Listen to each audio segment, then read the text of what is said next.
Hey guys, it's Gwen. I'm back with another easy Christmas decor hack. For this first one, I'm using one of these Dollar Tree gift bags. It comes in a 2-pack.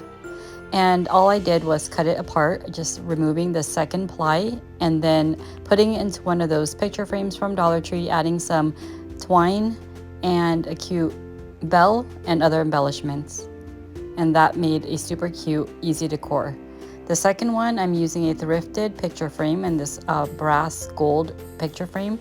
And taking one of these tea towels, I cut it apart to fit the size of the frame and added a ribbon trim around it, satin ribbon, and then that's all for that one. The third one is another super easy one using another tea towel in this really cute Christmas tree design.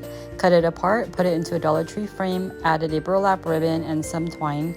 And there you have it, a super inexpensive way to create some fun and festive home decor for Christmas.